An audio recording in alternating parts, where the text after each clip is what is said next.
History Integrated Activity. In this presentation, we will explore political, military, and social perspective of the Second Sino-Japanese War. It was from 1937 to 1945 through different primary and secondary sources and be able to understand the complex ideologies and bases in its historical.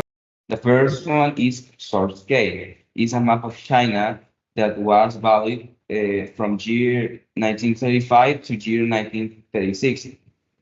Its origin is a digital map known by with unknown author and digitalized in 2014.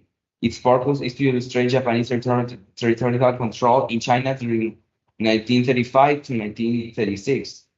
Its content is political separations, provincial borders, highlighting areas under Japanese control that are Manchuria, Taiwan, and Korea. Text on historical events and explanation. Symbols and colors explained. Its value is to provide historical context of Japanese expansion, valuable for understanding pre-World War II and geopolitical dynamics. Its limitation is that it's a modern interpretation and might contain inaccuracies focused mainly on the Japanese control. Source L is a speech by Japanese Prime Minister Kanoe. Its origin is an expert from modern Japan, a history document by James L. Hoffman that was published in 2014. Its purpose is to present Japanese perspective on the Marco Polo Bridge incident, a catalyst for the Second Sino-Japanese War. Its content is that Kanoe blames China for the conflict and justifies the military actions as defense. It highlights Japanese official stance and arguments. Its historical value is that it offers an insight into Japanese government's reasoning and justification for the war, with a primary source. Its limitation is that it's only some fragments of the full speech that lacks from Japanese perspective and may omit key details. Source M is a Chinese propaganda poster that was made in 1937. Its origin is that it was created during the Second Sino-Japanese War by an unknown artist. Its purpose is that to boost Chinese nationalism and encourage resistance against Japanese invasion. Its content is confrontation between Chinese and Japanese soldiers. Background depict Chinese city under attack. It's a Chinese text that said, peace in East Asia overthrow the Nanjing government and defeated the Japanese army, and safeguard the homeland. Its value is that it's a significant symbol of Chinese resistance and propaganda during wars and reflects public safety. Limitations. Its propagandistic may not fully represent the reality based on our China perspective. Source-N, Japanese soldiers in Shanghai. The Source-N is a photograph taken during the Second Sino-Japanese War. The purpose is to depict Japanese military brutality. As we can see in the picture, Japanese soldiers are breaking into a residence in China. Visual representation of military aggression and a lot of brutality are shown in the picture.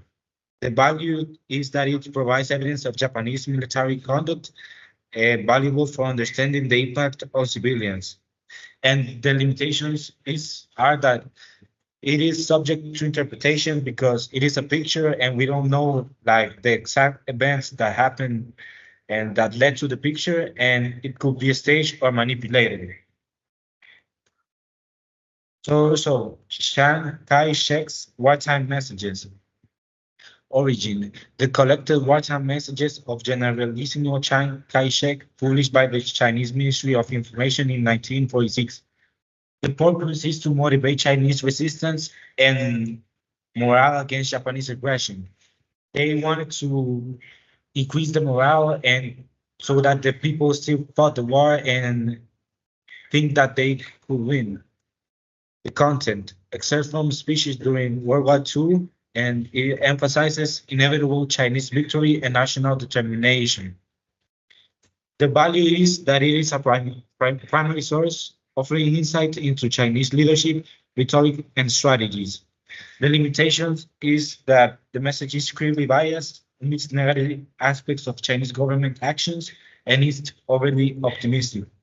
Right, now we are going to see source B, which is an excerpt from Japanese Terror in China by Timperley, published in Modern Age Books in New York in 1938.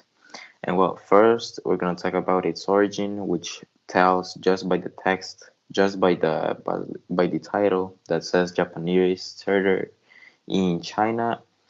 Well, of course, it is referring to the Second Sino-Japanese War and also before World War II started. The purpose of this was to expose Japanese war crimes against the Chinese and to reveal the full truths. And since Timperley lived in China, it reveals how he lived the basically the Second Sino-Japanese War and how it affected most and all of Chinese and all of China. The content seen in this source is basically the description of the execution of Chinese soldiers by Chinese troops and also how both parties acted. In this case, it shows how the Japanese, well, basically killed the Chinese and how the Chinese wanted to oppose this. However, they weren't well strong enough to to actually make a difference. So the value of this is well, firsthand, this it is evidence of Japanese brutality in the Second Sino-Japanese War, and it is important to consider this with when we think of Japanese actions in the Second Sino-Japanese War, because it reveals how they didn't care about the Chinese and how they didn't mind the brutality they made. The limitations of this expert is that, well, it is subjective because it expresses the perspective of Timperley through the excerpt, and it will need the corroboration of with other sources in a comparison with this, so we can evaluate like all into account, so we can create a more objective point of view. So now we're going to talk about source Q, the analysis by George E. Taylor. Um, it is an excerpt that was made by by George E. Taylor and published by the Institute of Pacific Relations, and it was basically the struggle for North China, which, as the name says, it is how the Japanese struggled and how they took action to take over the part of Manchuria and the northern part of China. Source K talks about the well, its origin is it was published in 1940, meaning that it was at the start, at the start of World War II, and well, the purpose of this was to analyze Japan's strategic failures in the war and also the actions they took and how the outcome affected everyone, including the Japanese and also China and in the end the rest of the world. The content we can see in this excerpt is that Japan's underestimation of the Chinese resistance, meaning that since um, Japanese Japanese possession of land and of countries was based on and conquering of land and countries was based on velocity of this. When they got to see how China resisted to this, it meant that it would drain a lot of the economy of both countries. So it would come into a fast initial victory, and then ended in a prolonged conflict that it basically affected both economies. The value of this is basically that it provides a strategic perspective as to why Japan failed to secure, well, basically China, and how they took action and with what perspective, with how they were thinking. So the limitations of this was that it was written before the end of World War II, meaning that it was a secondary source because it lacks the comprehensive post-war analysis. The next source is source R that talks about the economic analysis by Duncan Nakamura. Its origin is that he is a student from the University of Tokyo, specifically the press, and it was made in 1988. Its purpose is to analyze Japan's economic motivations for expansion at the time. The content talks about the desire for economic self-sufficiency in the country at the time, and also the military expansion driven by needs for sources. Its value explains the economic factors behind Japan's military actions and the importance for understanding for broader causes of World War II that eventually happened. The limitations is that it's mainly a secondary source, and it's an economics perspective that may lack finance and political and military factors. That it's important because at the time the World War II happened, a lot of political and military factors were involved. And then it's source S that talks about the Japanese propaganda postcard. Its origin is that it's produced by Japanese military during the Second Sino-Japanese War.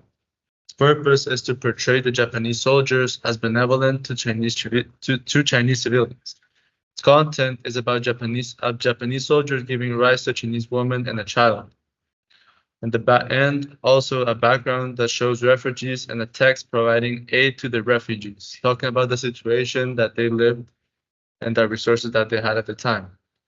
The value speaks about the illustration of the Japanese propaganda and their efforts to shape a public perception. And the limitation is that it's very noticeably and very propagandistic.